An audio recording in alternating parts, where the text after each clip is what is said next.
မင်္ဂလာပါခင်ဗျာတိုင်းဒါနတက်ကြဤအာနာလွယ်သုံးလာမှုမူရင်ကိုရက်နေအာရမငွေကြေးတောင်းခံမှုများပေါ်ဒေသခံများစိုးရင်လျက်ရှိနေတဲ့သတင်းကိုတင်ဆက်ပေးပါမယ်ခင်ဗျာဒီအော်ရီတိုင်းပြည်မြို့တွင်တိုင်းဒါနမှရဲတကြကျော်မင်းထွန်းဆိုသူသည်ဝိစေဝကိုရင်များနဲ့ဆက်နွယ်မှုရှိခြင်းတရားမဝင်ငွေတိုးချစ်စား၍အာနာသုံးချိတ်ချောက်ခြင်းနှင့်ယာဒူးတာဝန်ကိုအလွဲသုံးသားပြုခြင်းများလှုပ်ဆောင်နေကြောင်းဒေသခံများထံမှသိရပါတယ်ဒုရဲမှုပြည်ပြမြင့်ဦးဆောင်သည့်တိုင်းဒါနတပ်ဖွဲ့သည်ဝီစေဝါနယ်ပယ်တွင်အဓိကလက်ကားဖြတ်မြူသူများဖမ်းဆီးခြင်းမရှိဘဲတတ်မှတ်ချက်ပြစ်မိုံများဖြင့်သုံးဆွဲသူအစဉ်များကိုသာဖမ်းဆီးပြနေကြောင်းဒေသခံများထံမှသိရပါတယ်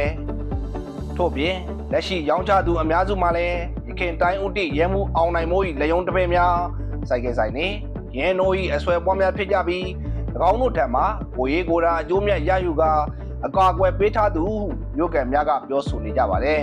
။ပုံမှန်ရဲတက်ကြက်တူရဲ့လာသာနဲ့ဆိုစားသေးတောင်မနေရုံကန်နေရတာ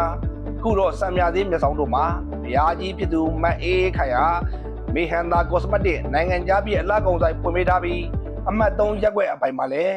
တိုက်အစ်စ်ဆောက်လုပ်လေးရရှိနေတယ်။ပိုင်ဆိုင်မှုတွေကလာသာနဲ့လုံးဝမမျှတဘူးလို့ပသိမ်မြို့ကန်တူကပြောဆိုထားပါတယ်။တက်ကြက်ကျော်မဲထုတ်သည်၎င်း၏မြင်ငယ်ဖြစ်သူမက်ခင်ဆွေဝင်းနဲ့လည်းရမညရက်ကွက်တွင်ပြားတို့ကောမကြေမချင်းအတိုးဆက်ရသည့်တရားမဝင်ငွေချေစားခြင်းလုပ်ငန်းလုပ်ကိုင်လျက်ရှိပြီးအတိုးမပေးနိုင်သူများကိုပသိမ်ရဲစခန်းသို့ခေါ်ယူကာတာဝန်ကျအမှုစစ်များနဲ့ပူးပေါင်းပြီးချိန်ချောင်းငွေတောင်းခံမှုများရှိနေကြောင်းလည်းသိရပါတယ်။၎င်းသည်ယာရုမကြည့်တော့လဲအထက်ရာရှိများတဲ့ပုံမှန်ငွေကြေးရှာဖွေထောက်ပံ့ပေးနိုင်သူဖြစ်ခြင်း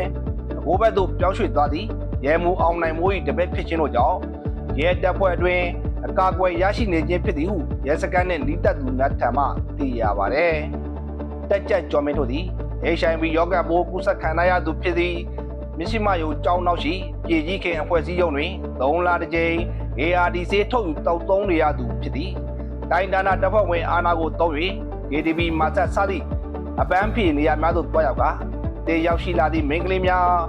ဗန်ဦးစကရင်အာရမပြုကျင့်ခြင်းတို့ကြောင့်မိန်းကလေးများနှင့်အပျော်ပါလာရောက်သူများထံယောဂဘိုးကူးဆက်စေရန်ရည်ရွယ်ချက်ရှိရှိပြုလုပ်နေခြင်းဖြစ်ကြောင်းယခုကပသိမ်တိုင်းရုံးရဲတပ်ဖွဲ့တွင်ကျော်မဲတော်ပါဝင်3ဦးချောင်းသာတွင်2ဦးနှင့်ဝေဆောင်တွင်2ဦးတို့ထံHIVဘိုးကူးဆက်ထားပြီးရှိကြောင်းသိရပါတယ်။တက်ကြက်ကျော်မဲတို့၏ပြုမှုဆောင်ရွက်ချက်များသည်ရဲနီးဥပဒေဝန်ထမ်းကျင့်ဝတ်များပြင်းထန်စွာဖျောက်ပြရုံမကအများပြည်သူဆိုင်ရာလုံခြုံရေးနှင့်ကျန်းမာရေးကိုပါ